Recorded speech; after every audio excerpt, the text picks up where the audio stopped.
Olá, esse vídeo é para a gente tentar responder algumas dúvidas que vocês podem ter ao fazer a avaliação 1, tá? Então, juntamente com a avaliação, eu vou deixar disponibilizado o arquivo no formato PDF, para que vocês leiam todas as questões e elaborem as respostas com calma antes de fazer o envio do formulário online.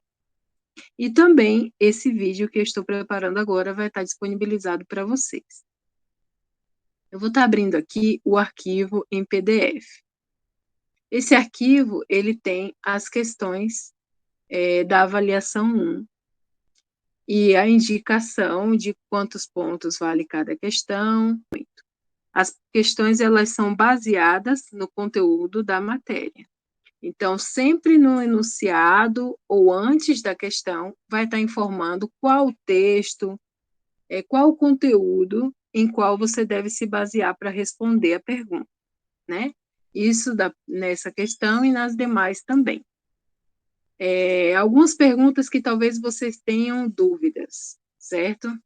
As primeiras perguntas, elas são mais conceituais e mais simples, a gente sempre parte de uma avaliação do mais simples para o mais complexo, então é trazendo conceitos de adolescência, a questão da idade cronológica que é definida na adolescência, o conceito de puberdade, as mudanças que ocorrem, né, nessa fase, tanto física quanto cognitiva, mas algumas perguntas podem ser que vocês tenham dúvidas em como será elaborado.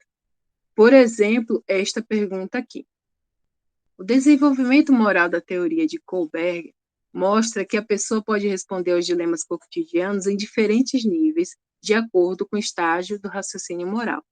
Explique sobre os estágios relacionados à adolescência e fase adulta. Se você for olhar o documento do capítulo 11, ele vai falar sobre essa teoria. E ele vai mostrar que existem diferentes níveis e estágios. O que eu estou perguntando aqui e o que eu quero que vocês expliquem é os estágios relacionados à adolescência, ou seja, aqueles estágios que ele indica que a idade em que a pessoa está desenvolvendo aquele tipo de raciocínio moral é numa idade próxima da adolescência ou da vida adulta. Isso restringe um pouco mais o grau de detalhamento da sua resposta, para que você possa descrever aqui, utilizar o limite de palavras do Google Forms para descrever exatamente o que foi perguntado. Então, isso é uma coisa que eu queria destacar com vocês. As outras perguntas eu acho que são simples e vocês vão conseguir responder bem. Na sequência, tem algumas perguntas que são baseadas na aula, a nova geração e sua relação com o uso de tecnologias, ferramentas para o processo ensino-aprendizagem.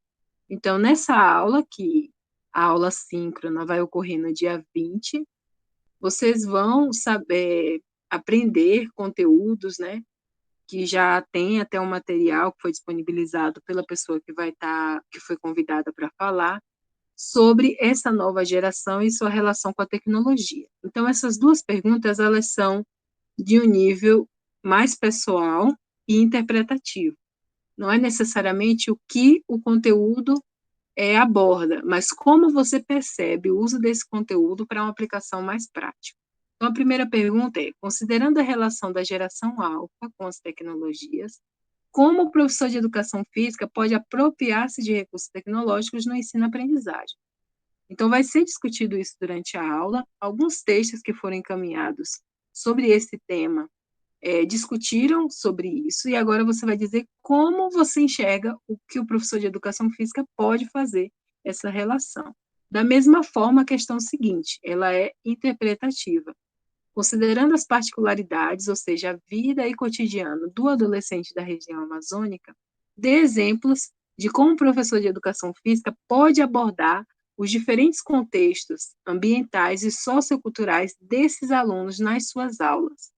Se a gente pensar o cotidiano, a vida, ou seja, o ambiente, o local onde essas pessoas vivem, a cultura, as suas relações com a brincadeira, com o jogo, como a gente pode abordar uma aula que considere esses elementos. Então, você pode dar exemplos de uma forma de abordar alguns elementos que você conhece do cotidiano dessas pessoas, dentro de uma aula e de um conteúdo de educação física, né?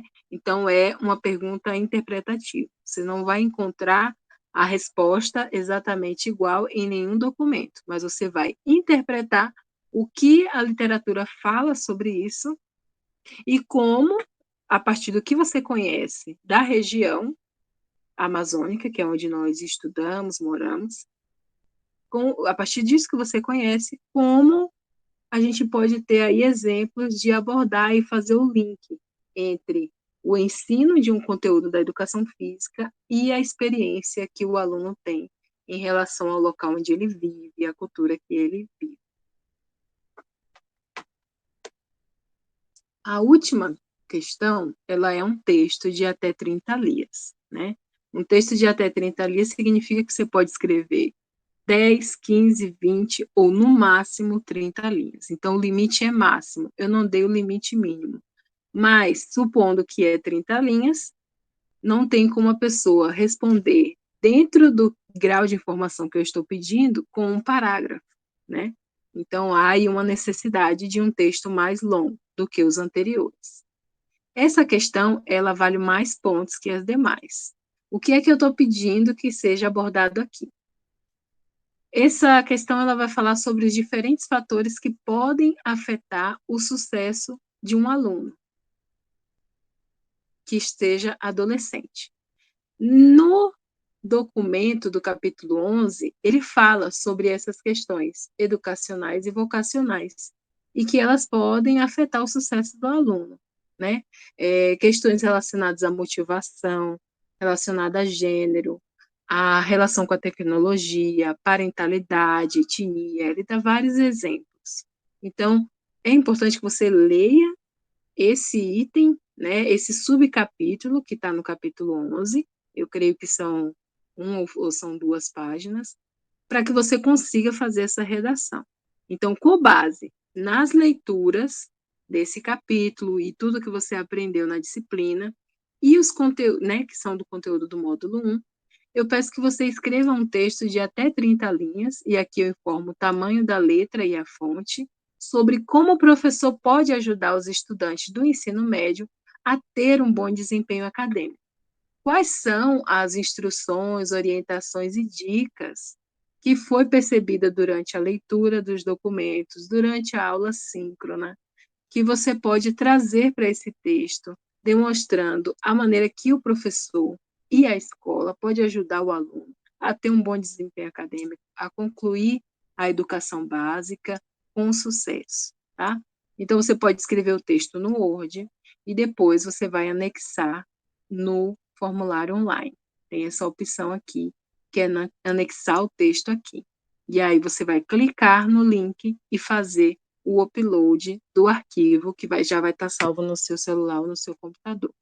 Vamos dizer que quando você tentou anexar, tentou 1, 2 vezes, e por conta da internet, por conta da página, travou e você não conseguiu anexar. Não tem problema, sempre tem um plano B.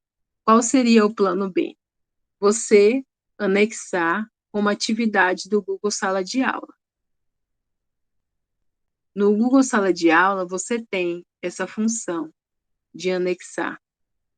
Quando você envia uma tarefa, quando o professor envia uma tarefa para vocês, uma atividade, você precisa depois que fazer a leitura, fazer o que ele pediu, concluir essa atividade. Nessa opção lá de marcar que concluiu aquela tarefa ou aquela atividade, tem também lá para anexar o arquivo referente à atividade. Então, você só precisa ir lá e anexar esse texto de 30 linhas, certo? Essa é a nossa avaliação. É simples, objetiva, mas exigirá a dedicação de vocês para a conclusão. Qualquer dúvida, eu estou à disposição e espero que vocês façam uma boa prova. Um grande abraço.